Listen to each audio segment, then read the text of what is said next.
Ladies and gentlemen, SideStrafe here with the Starfighter Inc. developer Q&A in its entirety, just in case you missed the live stream. I was fortunate enough to be joined by industry veterans Jack Mamais, David Wessman, and Coray Seifert. Lots of great discussion was had, many community questions answered, and I think you'll enjoy this one. So without further ado, here's the Q&A. Apparently you guys are making a game or something like that. I don't know. Heard something. You know, working on get bored. You gotta work on something. You've run out of things to do, apparently. Really, we're just arguing about physics. Yeah, we do that a lot. No, this is just a dream project that coincidentally we all had the same dream. But yeah, for years and years and years, I think we can date it back to about 2000 when complex flight combat games sort of died for some reason. Ever since then, there's been an audience that has been ill-served.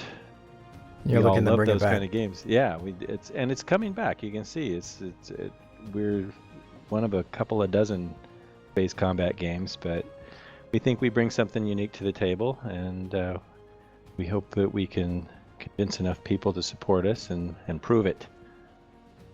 Well, what I think happened, and this is Jack Mamais, I don't know if they can see our names or anything. Hello, everybody. I think in the what you saw in the late 90s when the Falcon 4 came out and some of those other killer games, is that consoles really came on the scene and the mass market broke in, and then instead of selling 300,000 or 400,000 or a million copies, people were selling 10 million copies. So publishers turned their attention to more mass market games, and everybody jumped ship. But I think there's still been hardcore flight sims going out there like IL Stormovic and other things like that, and it's still happening. But definitely there seems a resurgence these days. Yeah, it's a good point. Every time we've been asked that question of why don't you make these games anymore? In the past, the stock answer has been, well, because publishers don't want to support it. And think about it, if you're a publicly traded company, your basic rule of thumb is to reduce risk and maximize profit. These type of games, by their very nature, have a smaller share of the audience than, say, a first-person shooter or a driving game. So, if you're investing 10, 20, $30 million, go with a safer bet. And I think that's one of the main that these type of games stopped being published. That's what it seems like. Like there's not as much variety out there. It's always kind of, you had a game that maybe you loved and you grew up with, but then you see it try to become what they feel is more successful. For example, we could say Call of Duty and Battlefield, how we've seen Battlefield almost become more like, COD, because they want to say, oh, well, this kind of arcade shoot 'em up, this Hollywood shooter is a bit more popular. It's going to sell more just because people want to get in and get out without much of a learning curve or something like that. You feel like back then, I remember, a lot of the games that you guys helped develop, a lot of the games that I played back in the day, I feel like there was just more to choose from, like different things that you could get into. Do you feel like that's just diminished now? Everybody's just making clones of things? I don't. I think we're in the golden age of video game development. I have so many games to play. I just don't have enough time. I mean, who could have thought we would have, World of Tanks coming out? That's a great, fun little tank game, and all the great games. I just played Far Cry 4. That's a fantastic open world game. Grand Theft Auto. I think it's a golden age of games. Unfortunately, the hardcore guys are being left behind, right? The people that want to go in and play these amazingly deep experiences, they're not the huge mass market, but there's a lot of them out there, and those are the guys that we're going for. And girls. Yeah, it's true. I mean, there's this concept of a passion niche where it's never going to appeal to the vast majority of gamers, but that's okay. We're appealing to a select group of people who appreciate a particular type of gameplay, and there's enough of them out there. I mean, all the X-Wing TIE Fighter game sold at least 1 million copies, and there was at least another 9 or 10 million people that pirated it. So the audience is there. Do you feel that you're willing to completely stick and commit to, you know, a project like this that might only cater to, you know, let's even say somebody told you, let's say everything gets funded and somebody said, okay, you're going to have about 10,000 people and it'll hover around there, but it might not be any greater than that. Is that what you're looking to, you know, create? Because it seems like sometimes, and especially with Kickstarter campaigns, people start with that idea and like, we're going to go back to the, you know, the golden age of PC gaming. We're going to, you know, it's going to be hardcore. You're going to, you know, there's going to be a little bit of a learning curve, and we're going to go back to that simulator format that everybody grew up with and loved. But then there's like, well, you know, it seems like we could get more people if we went this direction instead. Like, are you willing to, what are your thoughts on that? We're going to stay pure. We're making the game that it's supposed to be. We're going to do it right. All the game rules are going to put in there are going to go for hard science fiction. We're not going to cater to a mass market. We're going for a specific type of game. When you finish playing our game, I think you're going to be able to really fly a ship in space. Let's put it that way, and that's what we're going for. Well, and you know, to that point is like the skill-based gaming, the hardcore simulation gaming. I believe there is a fairly significant audience for that, and there is always this temptation and this pressure to make things more accessible and to appeal to a wider audience. And the way that we want to address that is, you know, we do want to have a broader appeal, but we want to do it in a way that the novice or the more casual player that tries our game, they can have fun right away. But the idea is that there's this sense that there's this depth and that there's this intrinsic reward that makes it worthwhile to invest more time and energy to become better at the game. And becoming better at the game, it becomes more fun, and the more fun it is, the more you want to play. And so it's this virtual circle or cycle that, you know, ideally it turns those casual and novice players into hardcore players. So we grow our audience.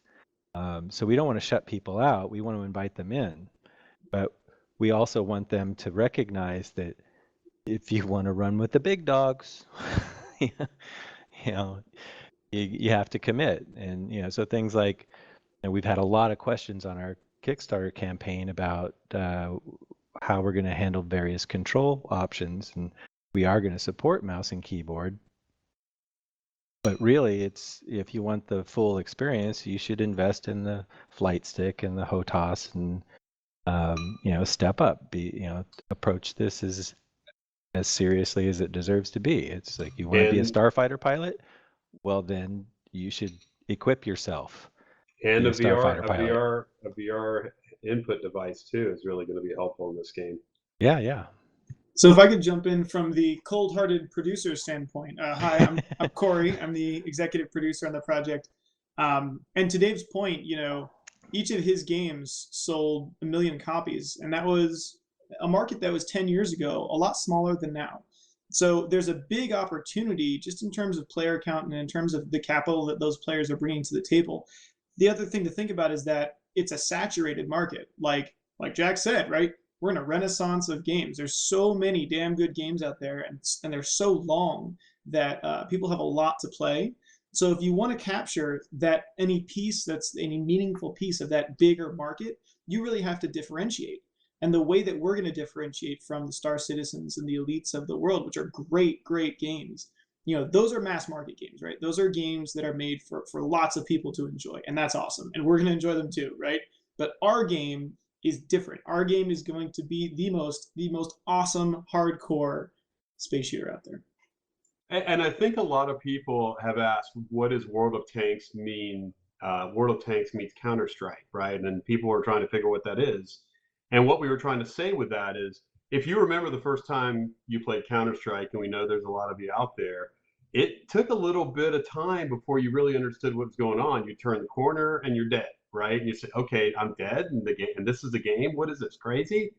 We're going to have that kind of effect where you're going to play it for a while. You're going to say, oh, wow, this doesn't play like anything I've ever seen. And how is that working there? But then once you play it for a while, we notice ourselves we're getting addicted to it. And it's hard for us to go back to a regularly controlled spaceship game because being able to use physics the way you fly and to have full control of your ship, you can't go back once you go in there, and it feels more real. And you start having, and when you play a game that has fake physics in there or fake flight models, you start doing stuff that feels awkward. It's weird.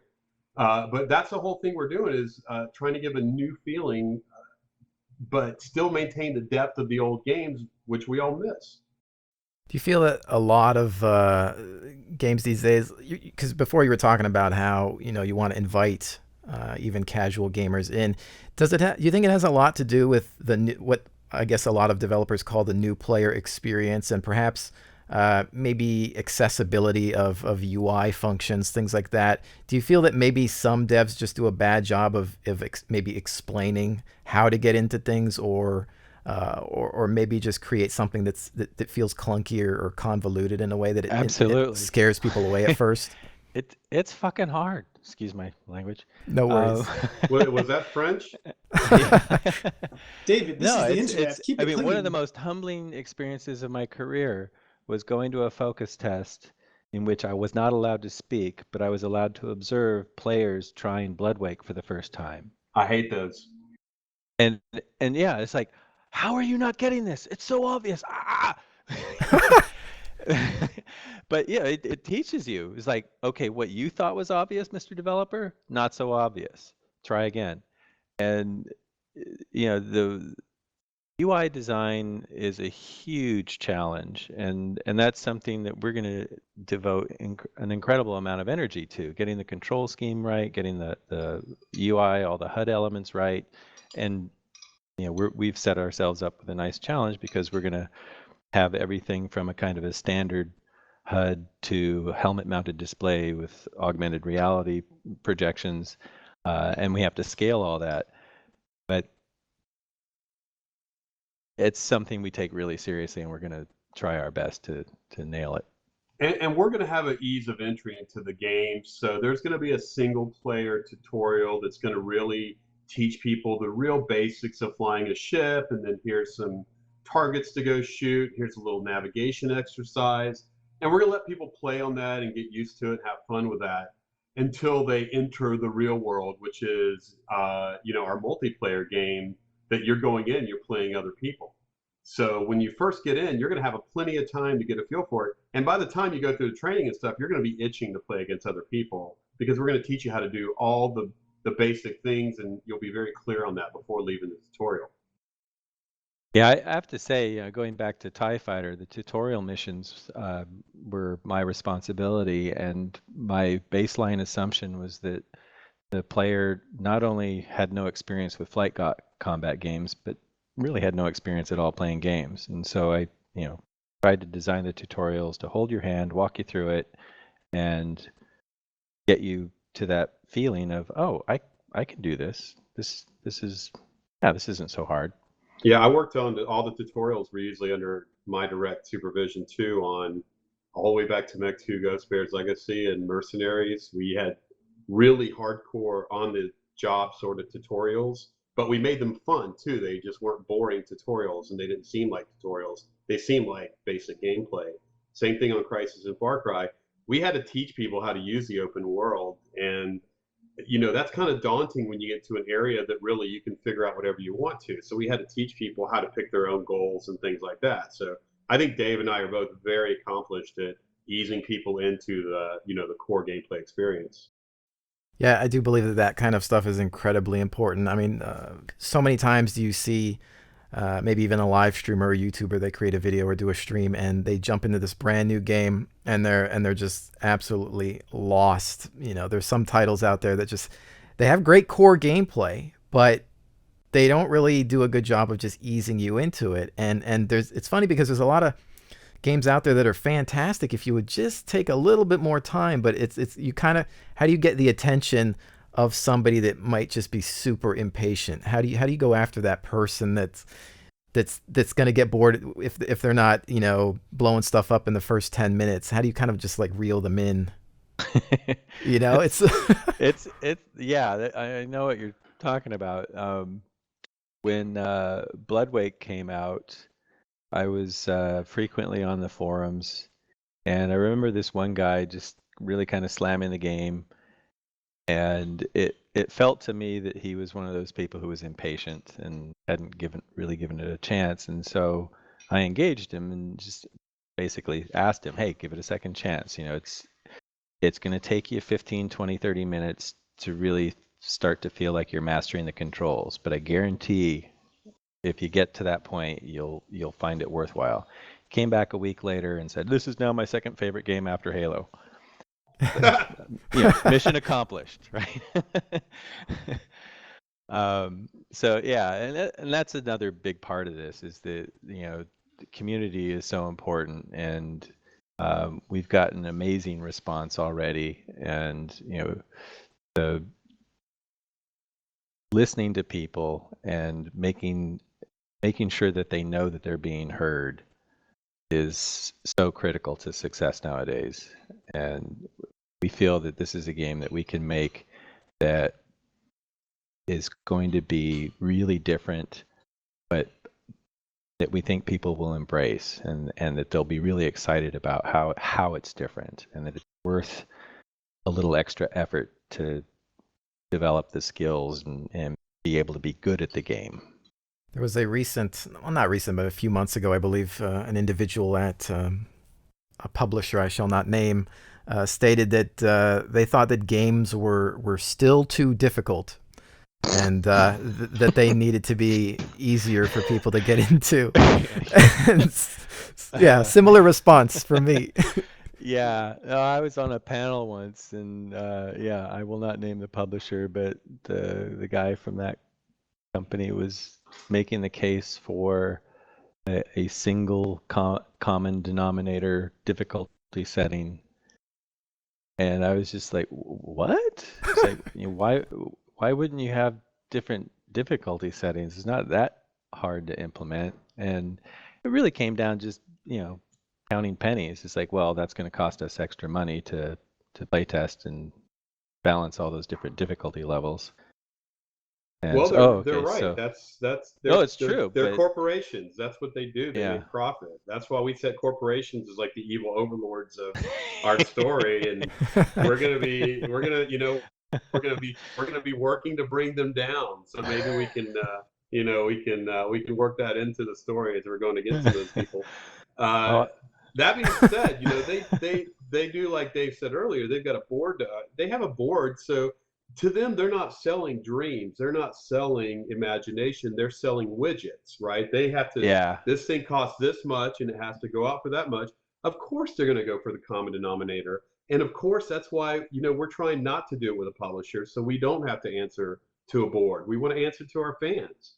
We want to give them the game they want. We want to give them the game we want. And that the whole thing when we got into this, when Dave and I we both got into it, around the same time, we said, God, you mean we can make a game and not have to listen to these people? Wow, that's fantastic. Let's do it. Let's go for it.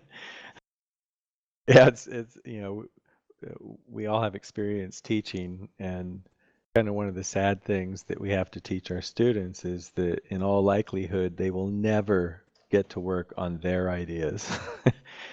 And because they come into it because they're full of creativity and they're all excited, and they've got these ideas that they want to check out. It's like, well, maybe someday you'll get to do that.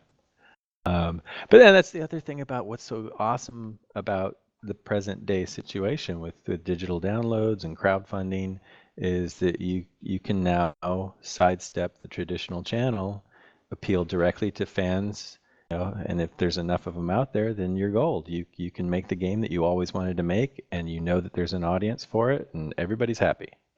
I think now too, you guys, I think sometimes people think that Kickstarter campaigns, they become oversaturated, or like a lot of people think that, like, well, this is a knockoff or something like this. But if you think about it, you're almost you come in at a good time, because you're getting to see how other developers operate, or maybe even how to see what maybe mistakes that they're making, and try to not repeat those things, or or And even steal take all their best ideas. yeah, and take the good the good ideas as well. I was like, well, running with that.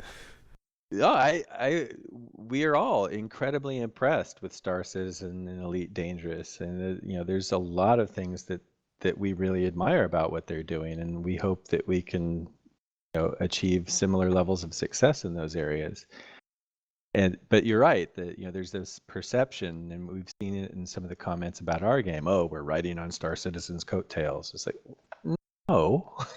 We started this project before we heard of Star Citizen. Which Yeah, is this true. is something we've wanted to do for a long, long time, and but it is the nature of the beast. It's like going back to Wing Commander and X-Wing. The original Wikipedia article on X-Wing said that we owed a lot to Wing Commander. It's like, well, not really. Can I tell you a story? Of course. Now, this is anecdotal, apocryphal, cannot be verified, but Yeah, and don't repeat this, guys. This is a secret. Larry told me that Chris Roberts came up to him and boasted about having reverse engineered Battlehawks 1942. And that's the engine that drives Wing Commander. He had pitched his idea for a Star Wars flight combat game to LucasArts, and we already got somebody doing our flight combat. Thank you very much. Yeah. So yeah, it just, for me, it was particularly galling to see, oh, we owe them something? No. But yeah, I think it's definitely ironic that the two biggest franchises in space combat from the 90s were based on the same engine. Nice. But yeah, I think this happens all the time, though, whether it's a game or a video movie, whatever. You could say, oh, this game has a sword in it. That means it's like World of Warcraft. That's how bad it gets. If there's one thing that's similar, okay, there's spaceships. I think more than one company's allowed to work on something and put their own spin on it. So it's always hard to kind of get that across. Absolutely. But there's plenty of room out there for spaceships, right? Look at how many World War II shooters were there when they all came out. Yeah. How many modern combat shooters? Too many. How many zombie games are out there, and you still put them out and they're successful, right? People want to play those games. So I don't think, I hope some more come along. But yeah. I think we're going to own space combat, like the minute-to-minute experience of being in a ship and fighting in the ship combat, because we're not going to have pets in our game and baggage handlers and trading and all that stuff. We're just going to be, okay, here's what you've earned for your battle. Here's the salvage you picked up. This is what you can put on your ship. This is what you can buy. This is what you can research. Now get out there and fight again, right? And our narrative is going to evolve, but it's all going to be based around these matches. Right, and I do believe that there is room to have something that is that focused, and I think that's people almost kind of have to stop making certain comparisons and think maybe you could compare to certain other games, but let's mix it up with a different genre. And you're thinking more so similar to, we're looking at round-based play, a single no respawn type of. Well, we've got some plans with Respawn that we're not really going to, if you get killed in the cockpit, you're dead. But the pilot itself is an entity that if you can survive your ship being destroyed via escape pod, or you just going into space and trying to get back to your launching pod, and you've got ships in your queue, you can take multiple ships out. Okay. But yeah, if you get hit with a railgun bullet, you're dead. And you can look in the camera and, which would be similar to other games. Now, is that different based on, because under the core multiplayer experience, you have a couple of different game modes. Is there ever an instance where that differs, or is it pretty much going to be kind of following that each mode? If it would differ, it would be in the form of some kind of training simulator or something. It would not be the actual game. Okay. And let's see, we've got, I think, some questions loading up too that we can eventually get to. We can throw some in once in a while throughout the conversation. But also, guys, you're free to just talk about whatever you want. We're just getting as much information as we can possible here. So I think we've got almost 200 people in the chat. So welcome. Just again, we are doing a developer Q&A for Starfighter Inc. And feel free to ask questions. Hopefully we can get some answers. Hi, guys and girls. Yo. Guys and gals of the interwebs. The intertubes. I Yes. just went to push to talk. Am I working? Yes. Okay. Yep. And you're not cutting out. Yay.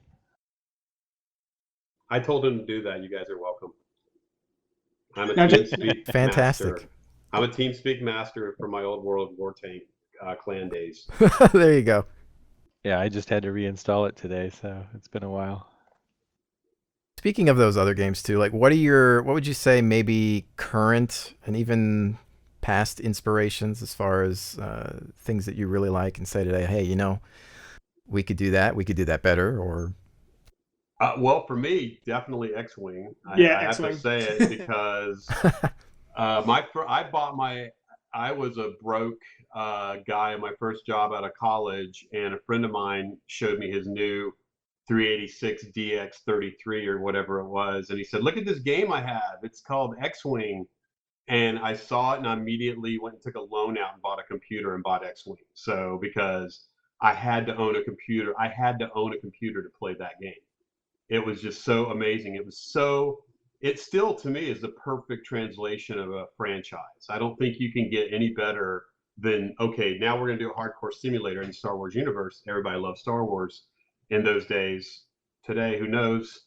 But, to be able to play that and to hear your R2 unit talking to you, and the missions, they were amazing, where you had to plan in those missions and exactly use how much thrust you're going to use and how much laser power and what components you were going to damage. X-Wing for me is definitely the main inspiration of this game. That being said, Counter-Strike is a huge inspiration for the way they handle the round-based. League of Legends for me is a huge inspiration because we've got a lot of components on the ship, and those can be compared to masteries and runes in League of Legends, where you might just spend hours tweaking your character and then can't wait to take it into battle and try it, and then it all blows up in your face because you didn't plan it out right. In World of Tanks and World of Warships for me, because they really bring you an authentic experience, but it's still a blast to play, and it never feels like a grind. So that's mine. Yeah, I'd say Mech 2. Jack worked on that, so he probably didn't mention it because he's all humble like that. But just like the amount you could customize your mech, like picking the powertrain, it was just awesome, and the way that they made a really cohesive universe to play in. So even if you were just playing multiplayer, you really felt like you were there. That was a big one. Indirectly for me, it's the games that have been successful in recent years that were unapologetically hardcore, focused on what they do and doing it well. It's like FTL, Dark Souls. These are games that are not easy, but they're so much fun. They're so compelling. They're so engaging. Yeah, I love FTL. That's a freaking great game. I'd throw in EVE Online for like just like what Dave is talking about with committing to getting good at a game, and it really takes some perseverance to play EVE the way it's supposed to be played. I don't know. Totally EVE Online, game. I got really good at asteroid mining, and I don't know if I really want to be really good at asteroid mining. Not supposed to talk about that. Well, and I used that phrase earlier. It was just actually something Larry Holland introduced to us, that the passion niche, that it's look at in the real world, there's a lot of people that love gardening. They invest a lot of time and money and effort into their gardens, and for us, we want to make this game. This is like a lifestyle commitment, right? This is your hobby. This isn't just something you pick up and play once in a while. It's something that you really engage with, and it becomes a significant part of your life. That you join a guild, a mercenary guild, and you're out there building your reputation and evolving your tactics and learning how to use new weapons and ships. That's the goal. Right on. And I want to get to some of the viewer questions in a second, but first of all, I think from everybody, really appreciate the fact that you guys have worked on some titles that I know that many of us have spent hours upon hours playing. Even back in the day, fond memories of the X-Wing series, and of course Mech 2, Mercs. You did Ghost Bear, Heavy Gear 2. I thought was a very underrated title. I loved Heavy Gear. I thought that was a fantastic. What do you mean underrated? We got a 90 on GameSpot. It was completely rated. I just feel like I wanted more. I wanted more than what I got afterwards. I felt like it ended a bit too soon. Underappreciated, maybe. It was Activision. It was undersold. That's the problem. See, that was right at the time. That was right at the time. It did good numbers, right? It did like 500,000, but that when they had Tony Hawk coming out and doing 5 million, right? So it's an easy decision what they're going to do. And we really, God, Heavy Gear was a huge time investment. That was 3 years for me at Activision, and we loved it, right? We pushed a lot of. We were like the first game that required a 3D card. So it was so good. That was the fact that we required a 3D card. We hurt our own audience, right? Because a lot of people were moving on to consoles at that time, and we were still fragmenting the audience, saying you've got to buy this $200 card to be able to play our game. I learned there definitely also the value of license, right? I mean, it's like Heavy Gear. It was a great license, but it wasn't a replacement for Mech. Right. I wanted to do stuff more like I looked at Evangelion, and I wanted to do an Evangelion game. Oh, wow. Or I wanted to do a Gundam game. That's what I was pushing for. But other people decide licenses, and they said, "Here you go. Here's a game that you have to make a giant robot simulator out of." And I was like, "Giant robot simulator? Okay." Well, it was still good, and I remember having to lag shoot plenty in many of those games, but it was good times. Thank you. For as long as it lasted. I know. I think the funny thing is at CES in 2007. We went to show Crysis at the CES, and we stayed at the Luxor Hotel. And I went downstairs, and they had an arcade game based on Heavy Gear 2. So I couldn't believe it. And they had taken the multiplayer Heavy Gear 2, and they put it into an arcade, literally a stand-up. I don't know where that came from, and I don't know if it's still there, but it blew me away. There was a Heavy Gear 2 arcade game that I'd never heard about. So I think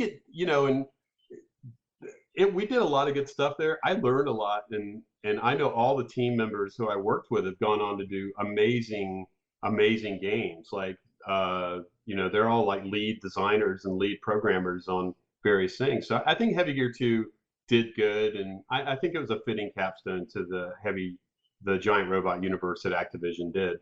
And Activision after that kind of moved on to be a publisher, so they kind of stopped making those types of games, and they just wanted to more just sell the games rather than make them. So it was the end of an era, but it was pleasure. I wouldn't say a pleasure to work on it. My lead programmer should say it was my Vietnam, but it was. I was proud of when it came out. Right, we read the forums and everybody loved it, and that's what mattered to me, because we went the hardcore route in Heavy Gear 2. We made it a real giant robot simulator. We had tons of component damage and a really deep threat value, so you could bring really various types of machinery into multiplayer games. We had like a real-time strategy mode. We had a lot of things that I thought were definitely underappreciated. I wish it would have sold better, but I think Activision still wouldn't have been making games after that. All right. Yeah, it's always nice to hear development stories. There's so much more that goes into it, and you always feel like, if you only understood. Sometimes you always want to kind of tell people, you don't know what's going on. You don't know what we've been through. You don't know what we've seen.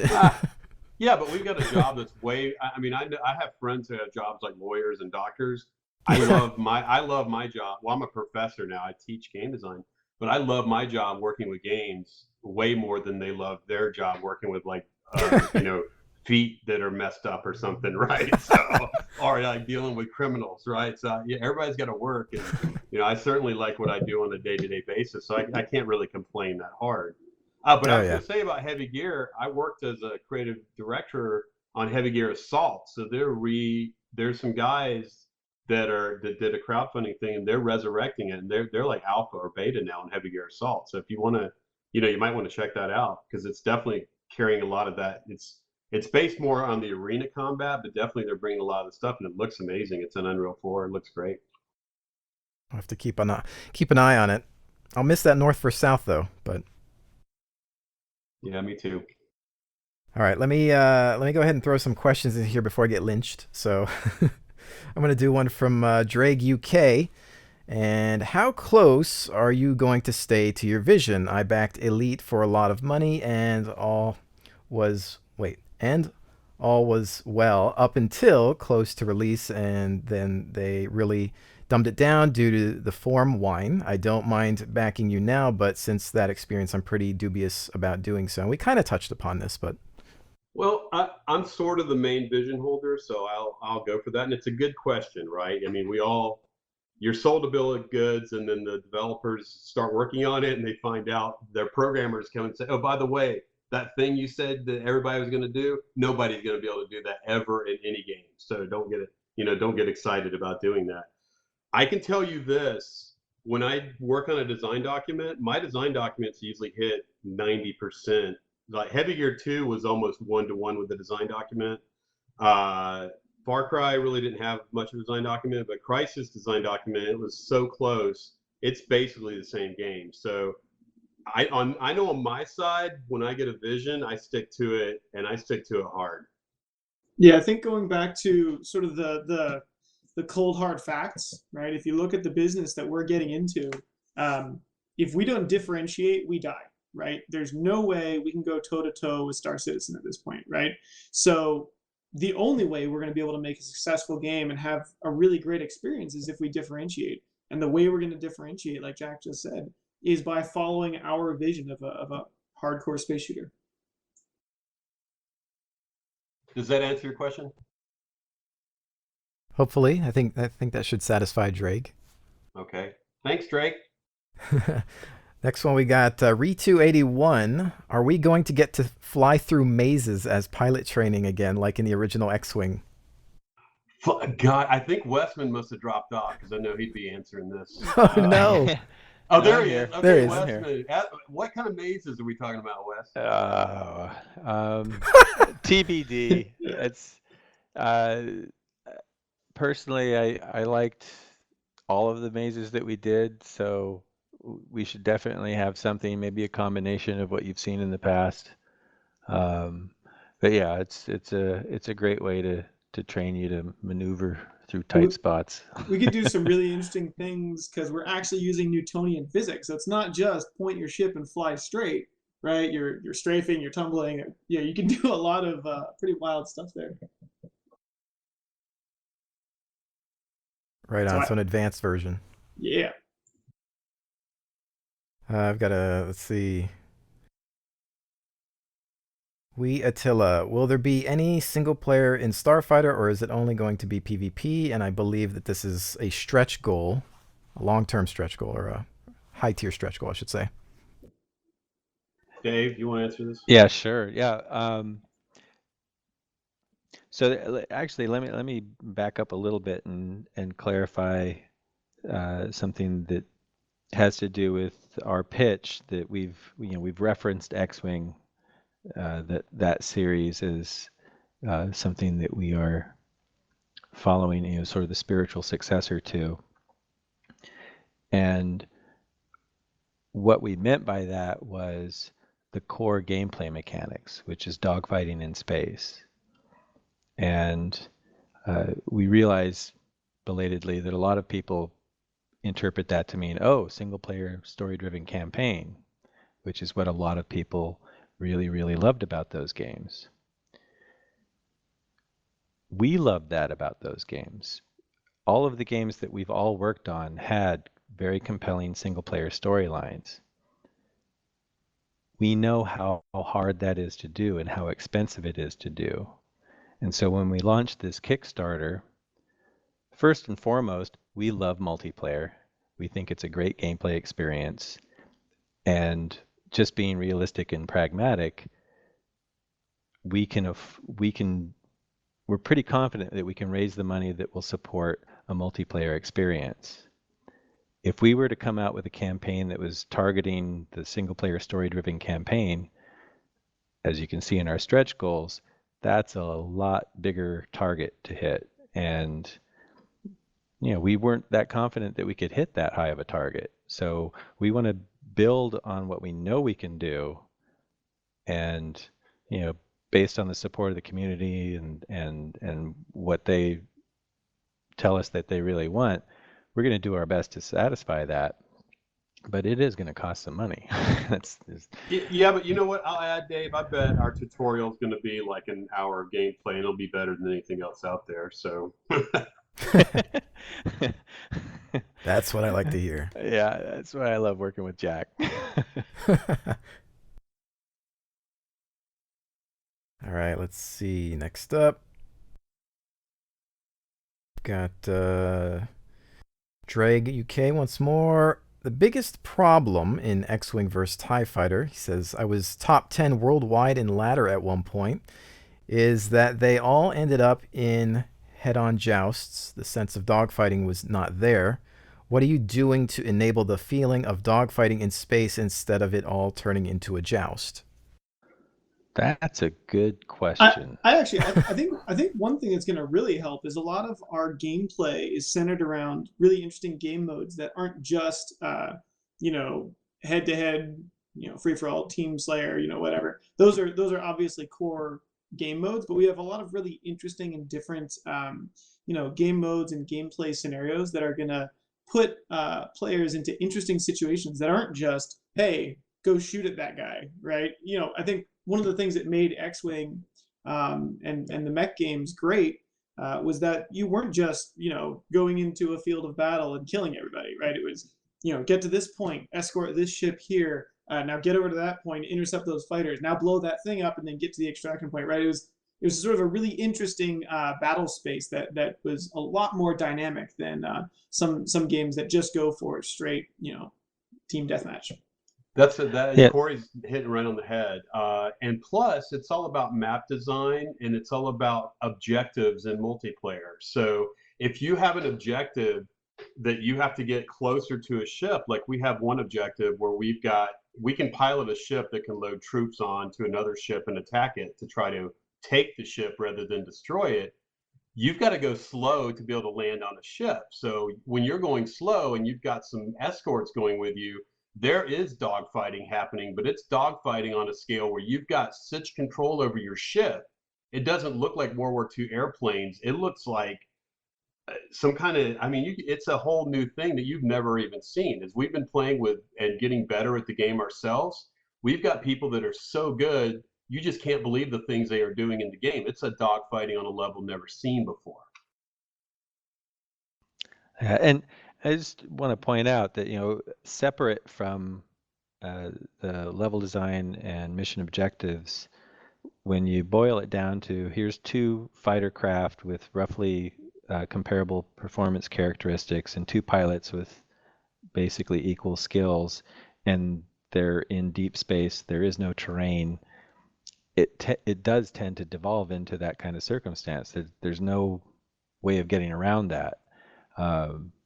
And that's why we're putting so much effort into creating this believable industrial developed solar system where there's mining facilities and colonies, and so there's something to be fighting over, and there's a reason for the conflict, and so it isn't just that straight up let's fight and see who's the better pilot. But even on that level, one of the things that I took some inspiration from is it's an old, I think, PlayStation or PlayStation 2 game called Bushido Blade. Right. Right, where it was actually a fairly decent simulation of samurai combat, where it's not necessarily going to be this extended exchange of blows. Sometimes it's decided in the first second and a half. Somebody makes the right move and the other guy makes the wrong move, and it's over. Well, we're also going to introduce mechanics that have formation flying that's going to encourage people to fly in formation, and they're going to be much more powerful working as a team rather than going in as a lone wolf. That sounds fantastic. We're evil. Well, and we pay a lot of attention. I've had a lifelong morbid fascination with all things military, especially bleeding edge technologies, and drawing on that, extrapolating it into the future. Um, the whole idea. There were some questions about the third person perspective that we were going to offer in the game, and where's that coming from? And well, it's coming from the fact that you've got a distributed network of combatants that are all trading data, and that data is fused into this large picture of the battle space, and your decision support system in your craft is able to simulate whatever you want it to simulate and give you the perspective of your craft from outside if that's what you want. For that matter, give you the perspective from one of your allied craft. Well, if people aren't disrupting it with EMPs and every kind of other nasty thing, right? Right. Yeah, that's another really exciting area that we're exploring, and we don't think that it's really been tackled in very much depth by any other game, is the electronic warfare aspects. And some people have expressed concern about whether that's going to take away from the core dogfighting. We think it's going to amplify it, that it's going to add some elements to that fight that in the past you haven't had to worry about, but now it's actually a factor, and that changes your tactics. It adds some depth and complexity to the universe that makes it more believable. Also, another thing we notice as a resource in our game is space. You have a lot of space to cover going from one area to the other. So we knew we needed to make that more of almost of a real-time strategy game where you're trying to figure out what's coming at you. What are missiles? What are decoys? What are ships? How do you deal with them? Can you get a reading and see what kind of weapons a ship is carrying possibly so you can defend against it? There's going to be a lot of hardcore tactical thinking needed to succeed in this game. Along that map sizes, I know somebody had asked about that. Do you have an idea of how large they can be? Is there a limitation? There are some limitations physics-wise. They can be a certain size. Right now, they're so big that you would get tired going from one side to the other. Okay. You can get your ship up really fast if you continue to accelerate, obviously, but at a certain point, you're going to leave the map, and because you're going so fast, you're never going to be able to stop, right? So it's another thing you have to learn how to manage your speed.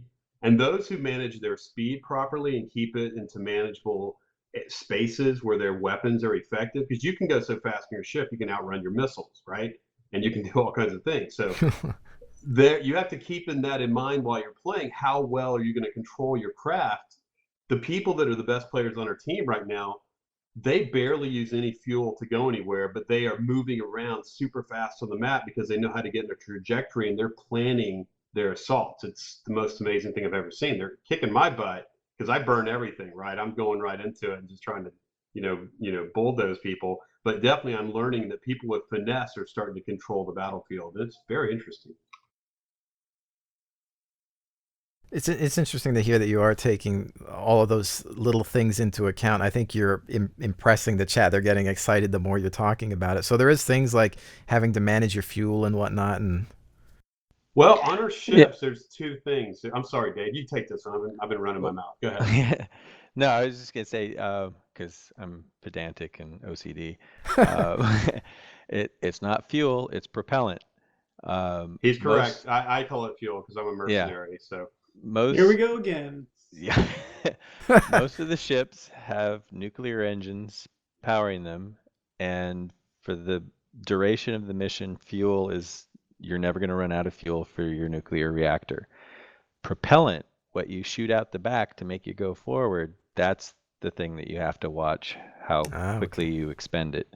And like Jack was saying, you can accelerate to incredibly high speeds. There's no cap on your final velocity, but you're going to take yourself out of the battle space. And lose, basically. If you're And not there are there to. G-forces. You can damage yourself if you try to accelerate too fast. So you have to understand what's the human limit of the body, too, when you're doing these maneuvers. Yeah, more importantly, you can damage your pride if you go too fast and fly off the battlefield, because everyone will make fun of you relentlessly. It just happens a lot. Will I get an achievement for that? Because Coray that's going to speaks happen a from lot. experience. I get too excited. I'm like, I jam on the thrust. I'm like, all right, I'm gonna get him. There he goes. No, you're like, I'm heading for Saturn and I'm not coming back. Yeah. Oh boy. I mean, it's like, well, yeah, again, going back to the X-Wing series, they're set in deep space. How do you keep the player engaged where you want them to be? The simple answer is, well, all the objectives are here, so if you're not here, you're losing. Yeah. Once you get in game, it all just makes sense. Like you just say, oh yeah, there's the battle. I don't want to be out in the middle of space accelerating infinitely. I want to be in the middle mixing it up. I will say I'm super excited about the bigger ships that we're gonna start rolling in. So I've been playing a ton of the World of Warships beta, and just like the feeling of like piloting an aircraft carrier, like the weight that it has, is really cool. And I think when we obviously started prototyping with our smaller interceptors, just to get that core combat down.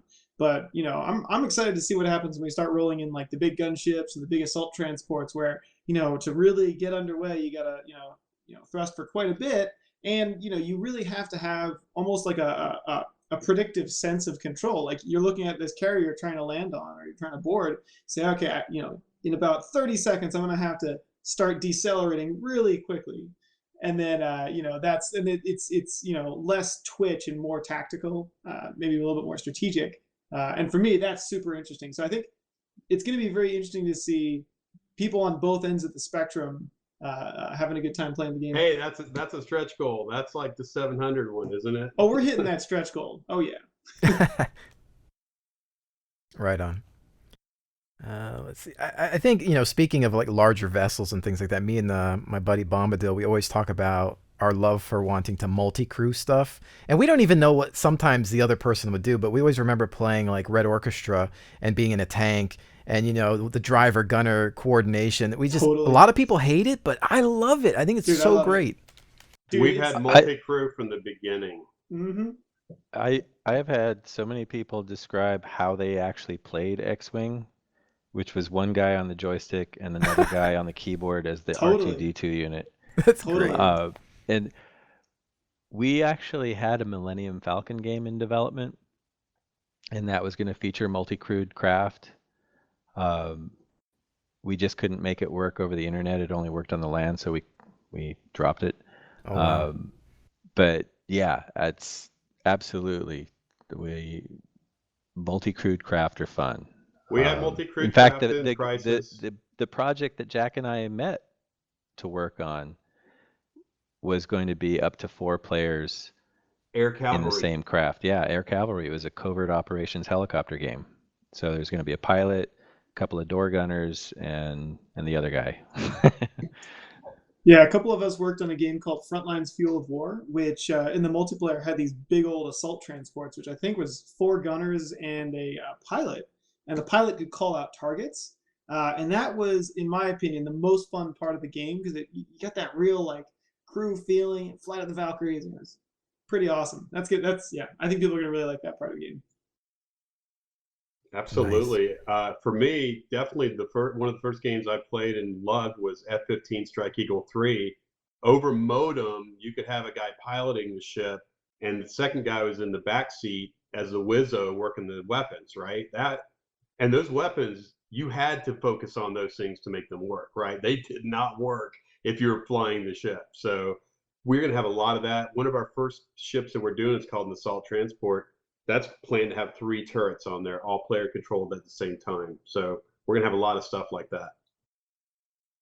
Yes, I'm excited. I think everybody else is getting even more excited now. Some of them are like, stop talking and go finish the thing. I'm working on it right now as we're speaking. So you can multitask. That's who's working on this. Relax. I'm actually reviewing art assets as we're speaking, so you're good. got one from Sui Attila. Will there be any type of will it only be space battle, or will there be any type of planetary exploration or space station exploring to be included? I'll answer this one. So we're going to have a variety of battlegrounds, we'll call them. So deep space is our first thing that we're going to conquer. We've had stuff on the table that was even atmospheric flight, where you would have to drop from a carrier in deep space and go down and do some fighting and then get back up. We don't know what's that involved technologically. We've looked at it. That may be down the road. That would interest us. Certainly, we're going to have massive structures in space, like mining facilities and maybe interiors of asteroids and things like that. That's all stuff that's doable now.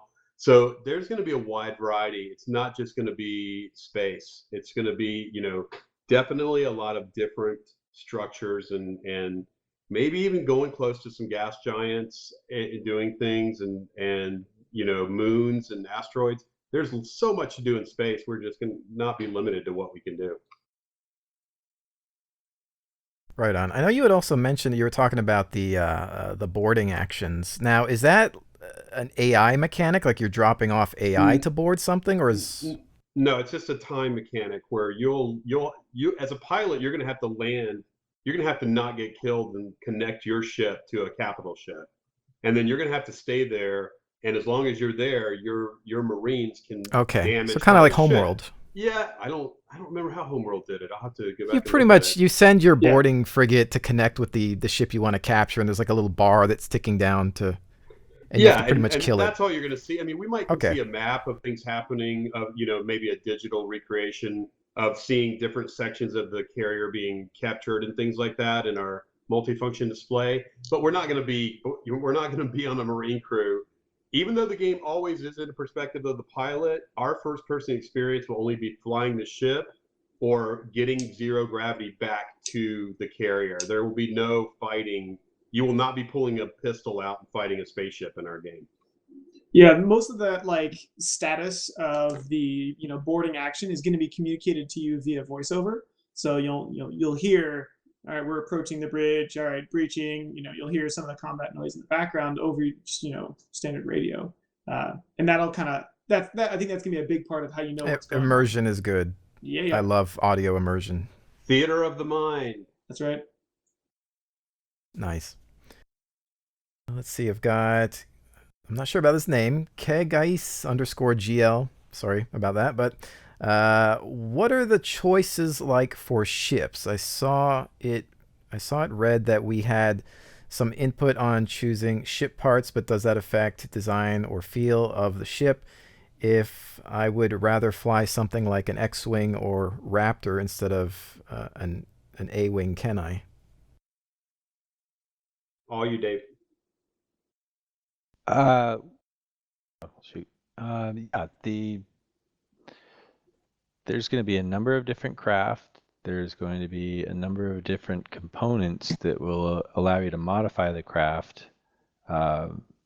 Typically, particular space frame and engine combination is going to be better suited to certain tactical uses than others. And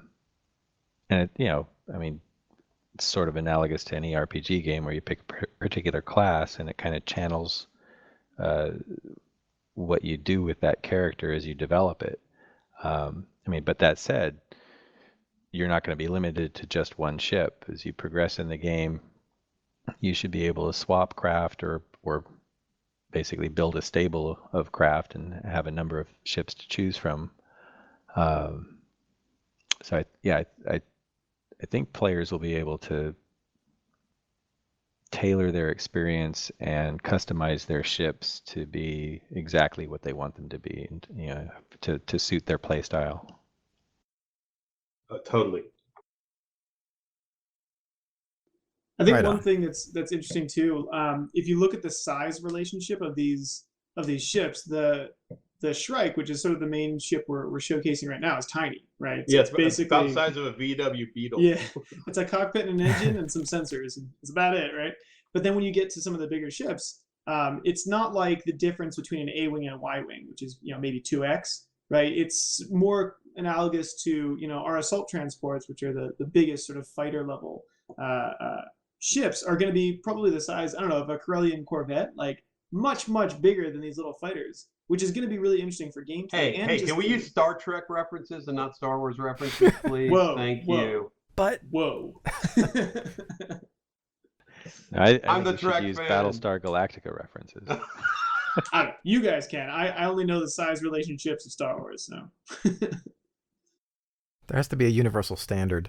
Yeah, the assault transport's basically like Millennium Falcon size. Yeah, but yeah, just to comment on the fighter sizes, we've presented the Shrike, and it really should be seen as the small end of things.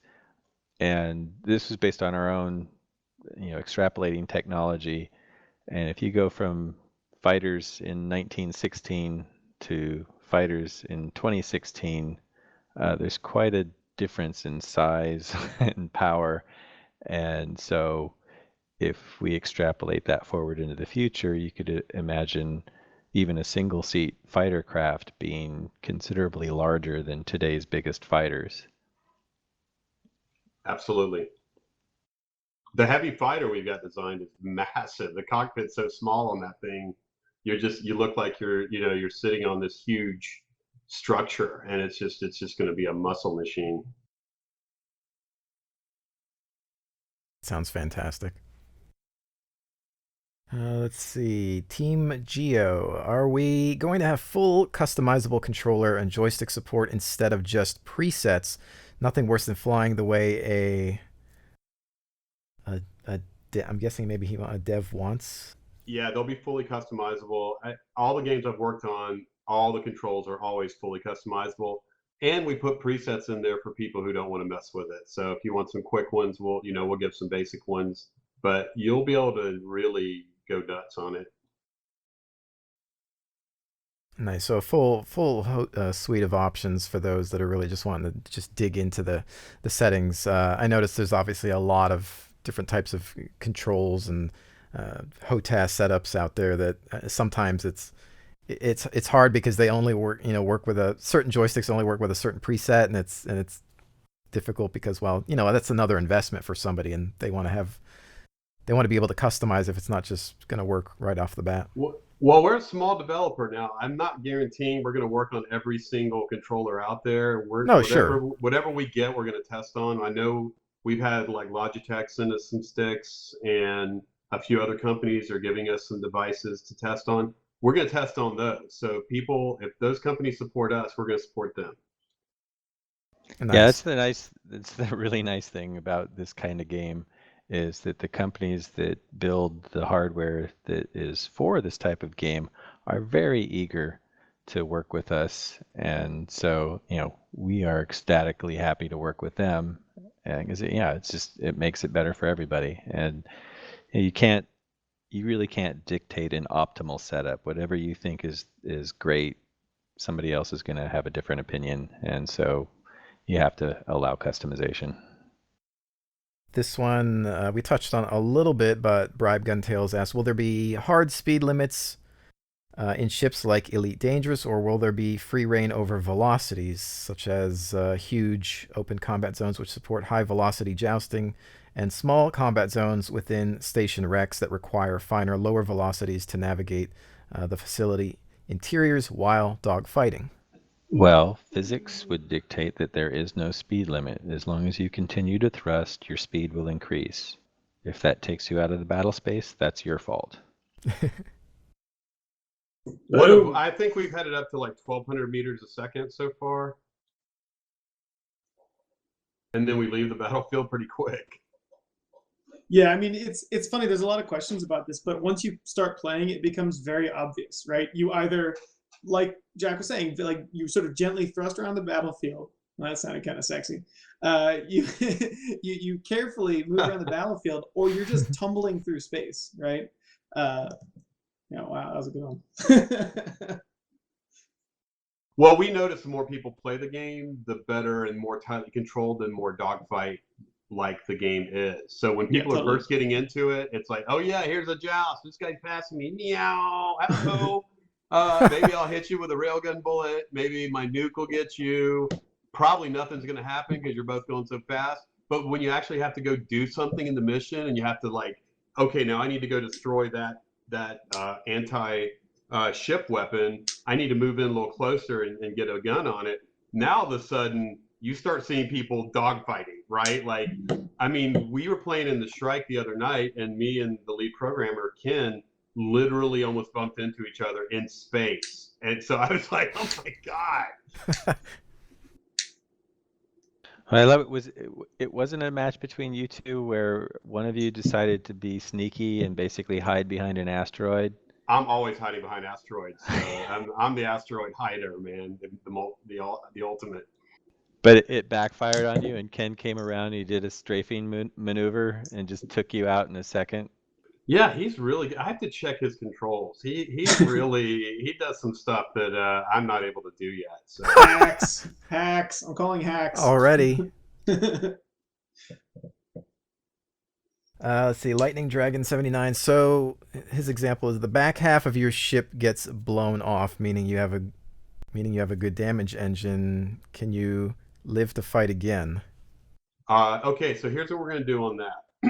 The pilot, you play a pilot. You're from the pilot's perspective. You'll see out the helmet. You can, when you're in your ship can be totally destroyed. If you can survive the ship being damaged, you can make it back to your carrier and use another ship that'll be in a queue. Yeah. So you can get back, you can live if you have the right suit, and your suit's not overly damaged, and you're gonna have a little thruster pack. You can just do a couple little squirts of thrust and you'll be able to get back to your carrier. If you're not way, eventually if you're way out in the fringe, it might take you a minute to get back, or whatever we eventually get to. But if you can survive as a pilot, we're going to allow them to have a queue of ships to go into the multiplayer. So if they can live, they can get the other ship and bring it out. Now, if parts of the ship are damaged, like you said the damage is in the back, and let's say your main engine is blown off. If your main engine is blown off, you can still, if your onboard reactor is still working, you still have maneuvering thrusters. Conceivably, you could maneuver your ship back to the carrier. You're not going to be really fighter effective. I mean, maybe unless you have a couple of nukes on board or something. You might can do something like that, but your ship, and we've done it where you can get back to the carrier and even repair and refuel and rearm. Repair to a certain amount. It's not like magical repair, obviously. So your parts of your ship can be damaged, and some of our ships have 20 or 30 components. Those can be damaged. Your ship may still be flyable, may still be military worthy, or it may be you're just limping back. Like I used to love all those World War II movies where the fighter had to land with half the wing gone, right? And you barely get back there. We won't have moments like that. The pilot itself as an entity, we're even looking at maybe there's a way you can capture them, use them for ransom, hunt them down while they're floating back in space. We're going to do if this was a retail game, it'd be M-rated. So there's going to be blood in space in this game. All good answers. At least in my opinion. Jack is bloodthirsty. Hey, blood sells. I love me some blood. Let's see, Team Geo, how in depth will ship customization be? Dave, this is all yours, man. You're the scientist. You're the pseudoscientist. Yeah. I am not an actual aerospace engineer. I just play one on TV. Play one on SideStrafe. So, well, wait a minute. Whoops. That's darn.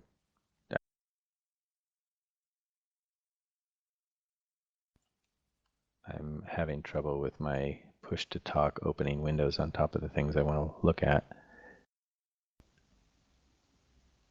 It happens. I'll start the conversation. First of all, the obvious things on your ship: your armor, your HUD, your engines, your nuclear reactor, whatever, fusion reactor. Maybe some ships will be older, they'll have a nuclear reactor. Who knows? That'd be fun. Definitely your weapons will be interchangeable, but there will be limits to what kind of ship can carry what kind of weapon. Like a gun, like a rail cannon, is a spinal mounted weapon, you're not going to put that on a wing or a strut without blowing the wing up every time you fire it. Missile launchers will be in various sizes. Then we're going to have more detailed components like avionics. Like if you lose your avionics, you may not get your AI assisted flight that some people may come to depend on. You may have to fly your ship completely manually just using the thrusters, and that's a lot more difficult way to fly it. We've got modes that make it a lot more simpler to navigate through space. It's still using all the thrusters, but the computer itself is saying fire this much to turn and do things like that. Those will be damageable. You'll have drones that you can use on your ship that you can launch to get external views of your ship for those who like to play external views, but you're seeing it from the drone's view. Those will be damageable, but those are also customizable. Maybe more heavily armored ones can withstand more damage. Let's see, we have oxygen tanks that could probably be damaged on your ship if you're getting your O2 supply. Your ammo can be damaged. Those are components that can be switched out. You'll have ways to protect ammo on your ship. You'll have different armor types, so forth. Dave, did I miss anything?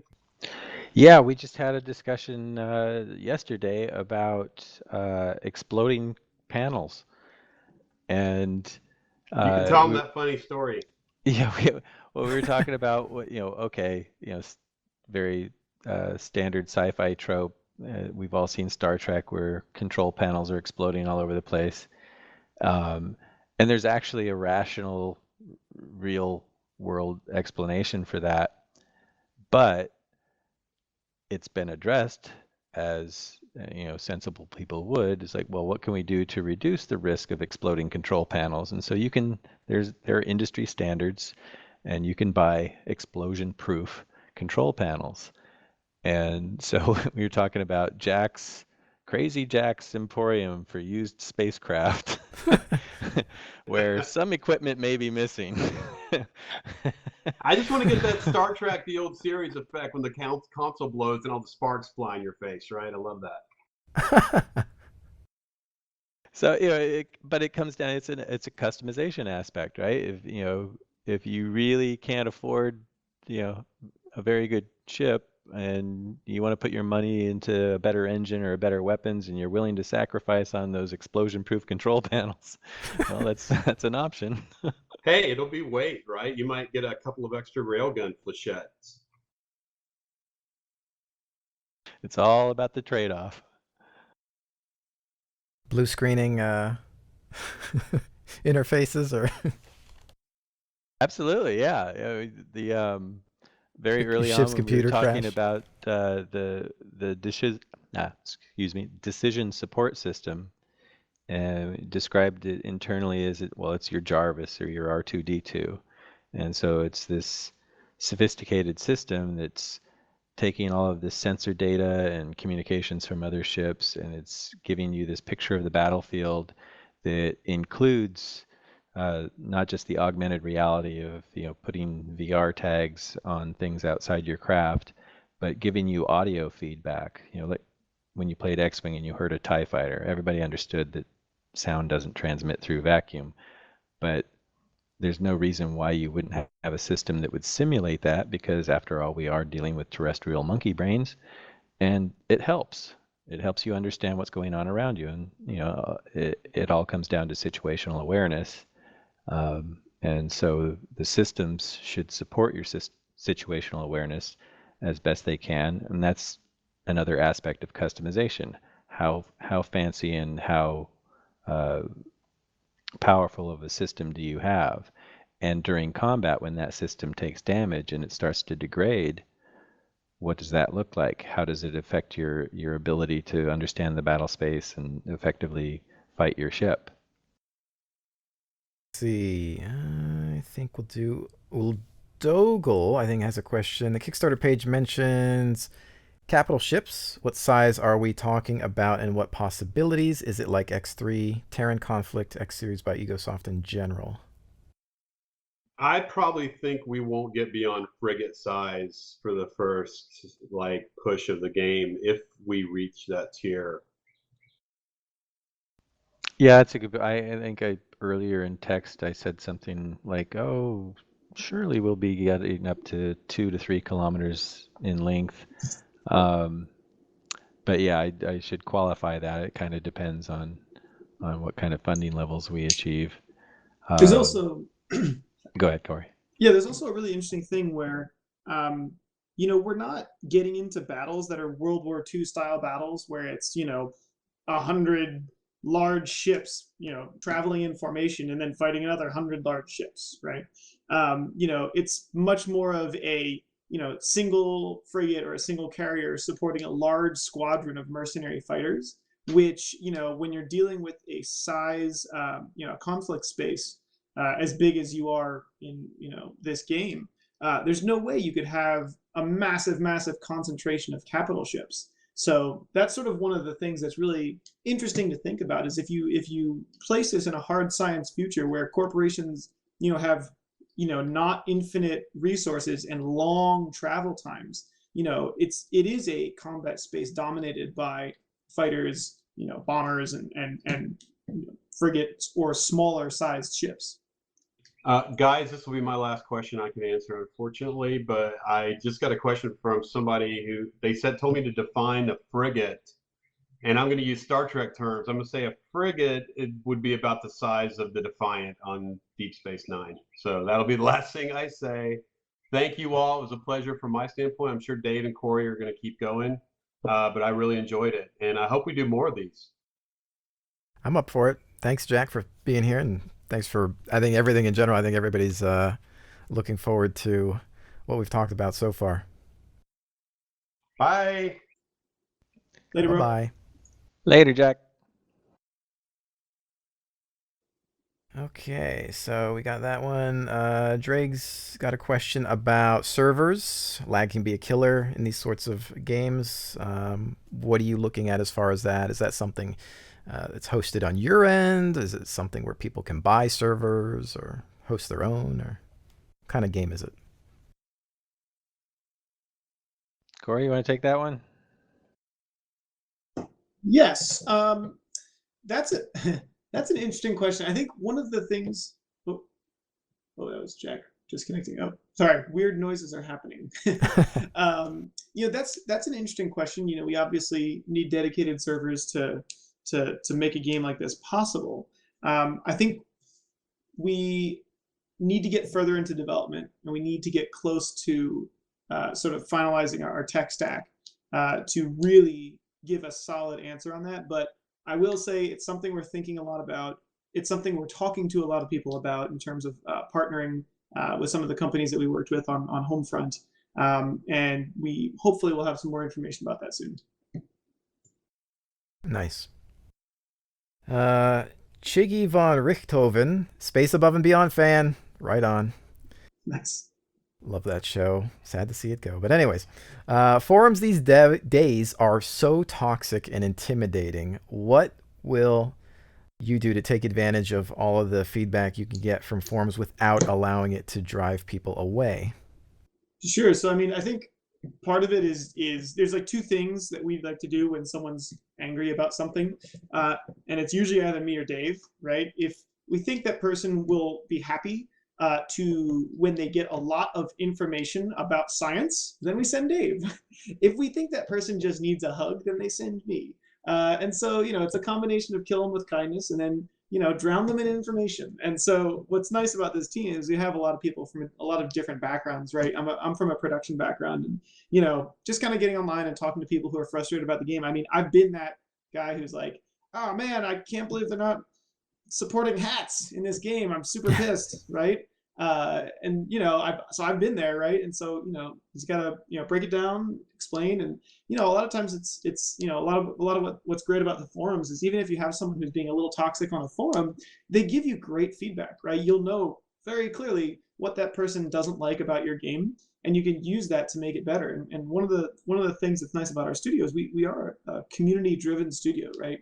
When some of the guys who are on the team worked on Desert Combat, worked on Frontlines and Homefront, which are absolutely community-driven games. So that's sort of near and dear to our hearts, and we're happy to deal with the good and the bad and the ugly and the wonderful of forums. Right on. I think we've seen, even obviously we're all gamers here, but I know that I try to stay away. I always do the Obi-Wan Kenobi said it best. You'll never find a more wretched hive of scum and villainy. You go into a forum, and sadly, there's good feedback. There's great, intelligent, researched feedback. But then sometimes there's a lot of stuff that comes about, and you see changes to a game being made that come from this feedback, and more so maybe just because it's the majority, and the developer might think, well, all of these people in our forums said that they wanted this, so now we're going to change our game completely, even though it's it's straying from our original vision. And I think that question might even have a little bit to do with that aspect, because there are plenty of games that have changed what they started out as based on an abundance of feedback. Yeah, totally. I think what's nice is we've got this guy Dave and we got this guy Jack, and they certainly will be informed by myself and the community and the team and anybody we partner with, but they have such a clear vision of what this game is going to be that I'm not worried about that vision straying at all. And I think the only thing that'll happen is it'll get honed even sharper by community involvement. Yeah, and we've been paying very close attention to the feedback we've gotten, and we've already seen how in some cases it's created a conversation within the team about, oh geez, everybody's saying this, we need to do this. And I said, well, wait a minute, step back. We've got this many backers, and about less than a tenth of them have actually commented, and it's a minority of the people commenting that are saying this. So let's get some hard data on how many of our backers actually feel this way before we make any kind of drastic changes in things. And the other thing is, like Coray is alluding to, is we have a very clear vision of what we want to do, and we don't want to compromise that vision based on a perception that's largely driven from unfamiliarity. And the example I would use is, from what I heard when Tabula Rasa was in development and went into beta, and this was a game that was supposed to be a very innovative new way of doing an MMO, but the vast majority of the feedback they got was make it more like World of Warcraft, which ended up killing it. So we don't want to fall into that trap. We think we've got a compelling vision that we have to communicate that in a way that overcomes any hesitation that our fans might have. But we think we're going to do that. And we're hoping that people will give us the opportunity to convince them. And like Coray said earlier, it's like people just want to be heard. I think most people will recognize that what they want or what they think they want isn't necessarily going to be good for them in the long run in terms of the overall experience. And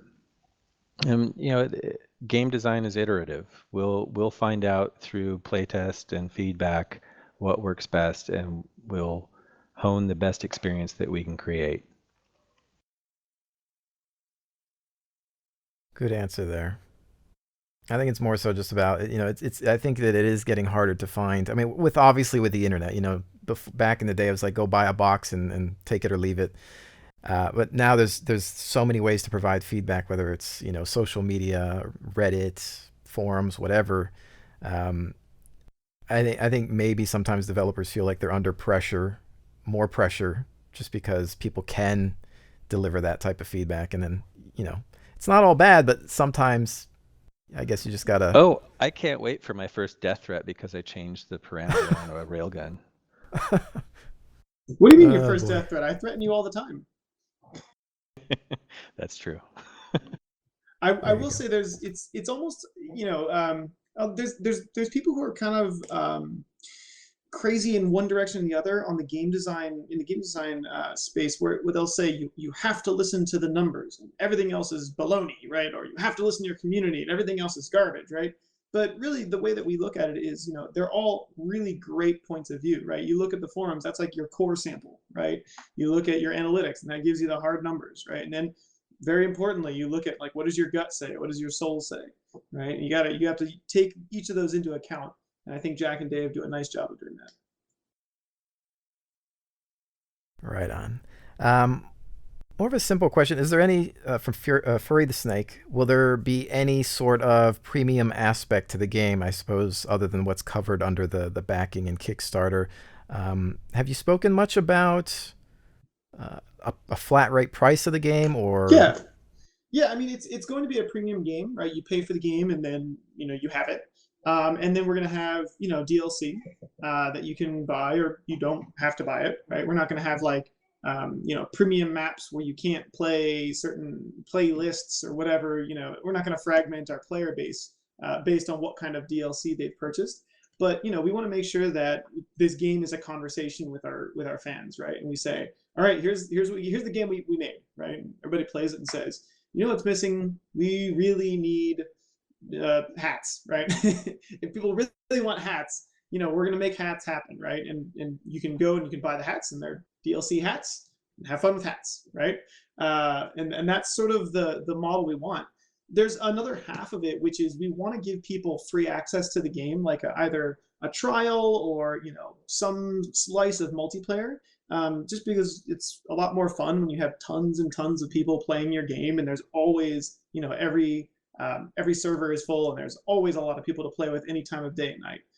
So we want to figure out a way to do that. We haven't necessarily drilled down exactly on what that model is going to be, because it is a little different than what a lot of people are doing.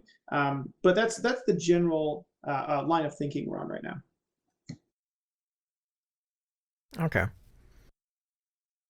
Let's see, Arzamasco says, there's already a game called Star Conflict, which seems very similar to your game. What will be unique in your title? Well, I mean, one thing, obviously, we've been talking about the realism aspect, the simulation aspect of your title, so I think that's one major point.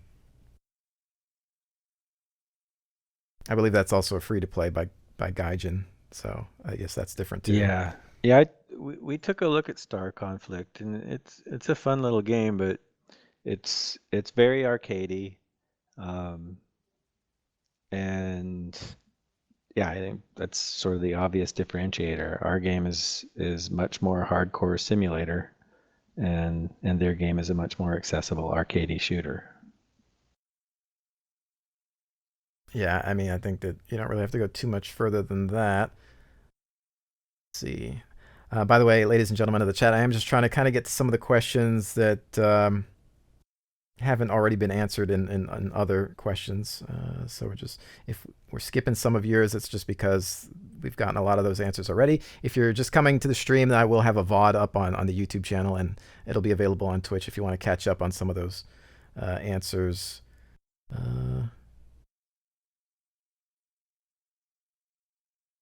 Moriarty, are you planning on having maps where, for example, large AI ships may be blasting each other to pieces while you and your team fight to protect friendly ships? I think we touched on that a little bit. This is a tricky, sneaky question to get us to commit to AI. Well, the internal conversations about that have largely centered on the fact that, well, if we're going to have advanced dogfighting missiles and drones, we're going to have to create a level of AI to support it. And it's not that much further, and particularly for capital ships that have turrets, there's got to be some basic AI for that. So, yeah, I have to hedge my answer here, but that is one of the things that we've envisioned, is that there are these larger battles going on that you are a part of. So it's not just fighter engagements, but that's somewhat contingent on the level of funding that we get. Okay. Sisu68, will you be able to create your own faction or flight group with your friends? You'll definitely be able to create your own flight groups with friends right off the bat. I think it's at a higher tier in the stretch goals where we'll provide the support where you can create your own mercenary groups. Initially, you'll be joining the groups that we create, but that is a very highly desired goal of ours, is to support players and creating their own groups. Actually, we moved that to the base tier. Sorry, Dave. I may Oh, we have forgotten did? to tell you that. Oh, well, that's fantastic then. Yeah, Great. yeah, because we figured player-run corporations were so so central to the game that we had to launch with them. Right on. Let's see. AutoCAD Yarenko 416. I don't know. I may have butchered that. I'm not sure. But anyway, will there be large-scale hide-and-go-seek, or will you get missions like the first Tu-22 strike in Red Storm Rising, using electronic warfare to disguise the strike?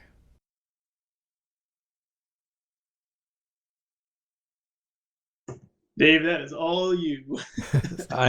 And forgive me, I got distracted with a text message. What was the question again? Oh, sorry. Will there be large-scale hide-and-go-seek, or will you get missions like the first Tu-22 strike in Red Storm Rising, using electronic warfare to disguise the strike? So I guess more kind of complex battle types, where you might have to seek out, I'm guessing, maybe your opponents instead of just seeing them right off the bat, perhaps? I don't know. Oh, yeah. Okay. Yeah. Yeah. Well, I don't want to reveal too much about some of the scenarios that we have planned. But one of the cool challenges that we've set up for ourselves is, because we're going hard science, there's no stealth in space, in the sense of, oh, I've got a stealthy spacecraft, you can't see me. But there is still a way to hide your ship, inside another ship, behind something large, and and again, getting back to the electronic warfare, where one site might be putting out a lot of decoys, so it makes it look like it's something else.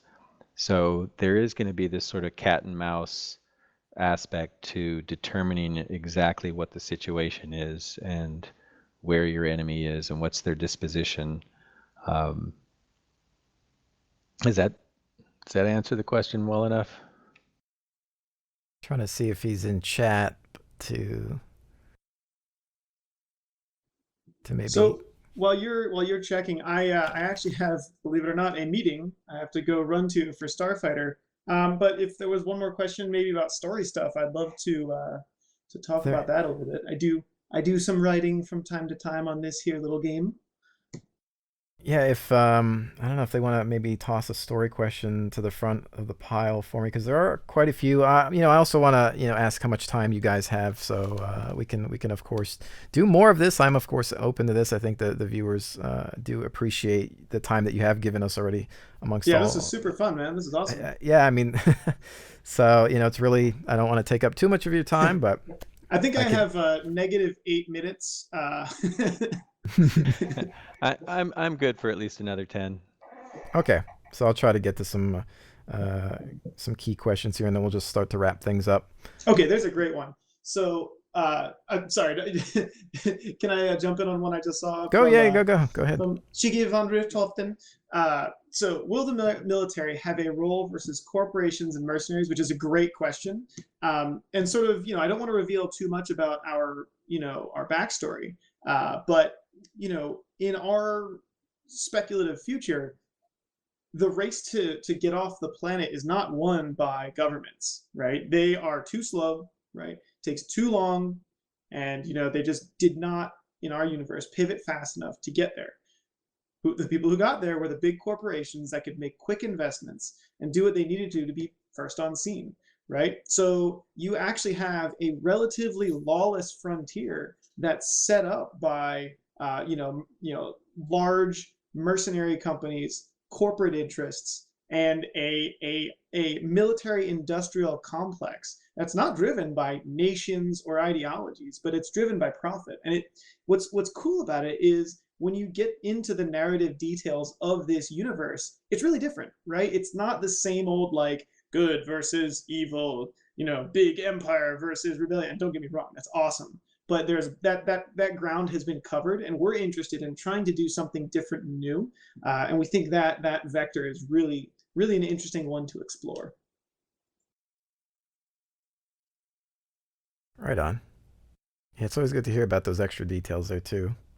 from that Yeah, I We could like go on we perspective. like to forever about extrapolate story. from the already nightmarish scenario that corporations are people and money is speech.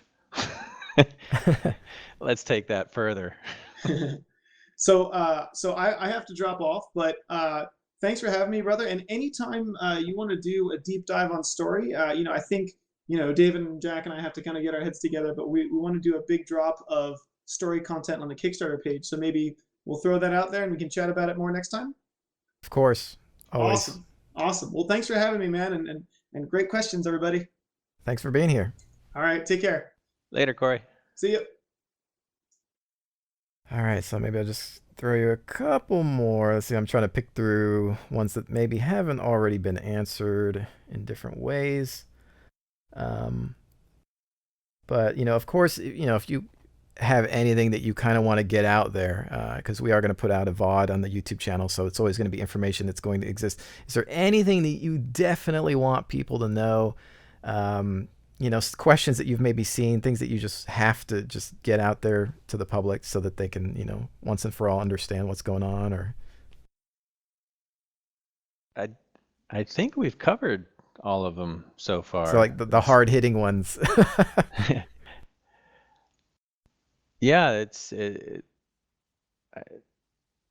the best of my recollection, all of the big beefy questions that have come up in the campaign so far, we have addressed in this talk. Does it feel like we missed any? I think we got some of the big ones. Let's see. Let me get to. So here's one. I don't know if we talked about controls and joysticks, but this is it's simulator style. Will you need a joystick to play properly? I think you did mention, or somebody mentioned, that mouse and keyboard is possible still. Right. But you won't need it. But real men, will. I get in trouble for that all the time. You're in good company in regards to people that get in trouble for saying things. Yeah. It kind of baffles me why anybody would dream of playing a flight combat game and not have the proper equipment to do that. But that said, the best way to convince them that they want to invest in that extra piece of hardware is to give them a really good experience with whatever hardware they have. Right on. Here's one. I always say this about like sound design. I always feel like that sound design is often overlooked in development. I think some people just feel that it's not important. But the question from Sui Attila: how will sound work in space? Will it be in your ship, and will the rest be mostly silence, or will unrealistic sound be added to make the game more appealing and not just complete silence? We are going to take audio design very, very seriously. My previous career before going into the game industry, I was a concert audio engineer, and before that I had dreams of being a metal guitar god. There you go. That didn't work out. But yeah, the audio design is, we think, going to be something that isn't going to be another differentiating factor, that it's going to be very slick and very deep. But to address that last little point about what might be perceived as unrealistic, and I referred to this earlier, you have a very sophisticated decision support system, the purpose of which is to maintain your situational awareness. And unless you were born and raised in zero gravity, how you perceive the universe is conditioned by terrestrial monkey brain. And with that in mind, it makes perfect sense that your cockpit systems, your decision support system, is going to give you audio and visual cues that help you. And so, for example, this isn't audio, this is visual, but lasers are not going to be visible in space, but your system will produce the visuals that it looks like you can see lasers, and that's purely for the benefit of your situational awareness. and we've talked about how this would work realistically, that certainly you'd see your own lasers. You should probably see any friendly allied ships' lasers, but enemy lasers, not necessarily, not unless they're hitting something friendly that's now letting you know that it got hit by lasers that came from over there. Yeah. But yeah, it's the fact that that system can take damage and have its capabilities degraded to the point where it's no longer able to provide you with those cues, you may find yourself in a silent cockpit because the system that would give you those cues is no longer functioning. Nice. It's those little attentions to detail, the little things sometimes that matter most. And again, I just feel like it's often overlooked. But I'm also the kind of guy that would gladly wait, on development. If you told me that, well, if you hang in there, it's gonna be there eventually, or if you give us more time, we're gonna add this, and I'm for that because I want to be immersed. I miss the days of, we used to wait years for a game to come out, but in many cases it was a lot better. And sometimes these quick turnaround things that we have, and I think those little touches that you're talking about make a big deal. I want to be in this game. I don't want to, you come home from a day of work or whatever, you want to get into this universe, right? And so I think those little things help with that. Absolutely. I've always felt that the difference between a great game and a good game is the attention to details, and it's often the kind of thing that you aren't necessarily able to even articulate. You just kind of have this intuitive sense, and if you really sat still and thought about it, then it's because they're doing this little thing and this little thing and this little thing and this little thing, and basically anywhere that you look, the game's internally consistent, the reality is plausible, and you just never have that odd element that breaks your suspension of disbelief. And that's been a real core value to this team and to the vision of this game, is that we want it to be believable. And we've been talking, I've got a lot of friends at NASA, JPL, Raytheon. We've got a lot of people who are really excited about this game and want to help us out and give us the technical advice to make sure that we get it right. Well, how's that for backup? There you go. Nice, good to hear. Well, we do have some more, but I think we've kept you for long enough, and maybe we'll save some of these for another time. David and the rest of the team that have helped me out at Impeller, and again for the opportunity to do this, really appreciative, and I'm excited about this. I was in the beginning, and even more now. I think everybody else is too. Any closing thoughts or words for us? Well, number one, thank you so much for giving us this opportunity to answer questions and interact with everybody. Obviously, I hope it comes through clearly that we're super excited and passionate about this game, and we want to get it out there. And my last little thing, just to be weird, I guess, is for all of those people that pirated X-Wing and TIE Fighter, if you just gave us $1, we'd be halfway to the $17 million goal. Make up for it. Those times where you didn't have a job or an allowance. Well, we're a little older and perhaps wiser now, maybe. Or maybe just older, I don't know. Go ahead and throw an amount. Just a couple of bucks. We'll have the Kickstarter page linked in the chat.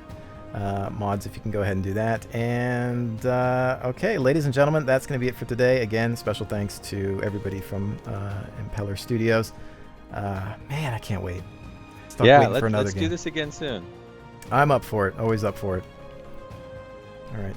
Thanks, David. Thanks, everybody. And we will definitely see you on the next one. Don't forget to check out the YouTube channel. I'll have the VOD up if you've missed anything. And you can also find it on twitch.tv/SideStrafe in the videos section. But with that, thanks again, and we'll see you on the next one.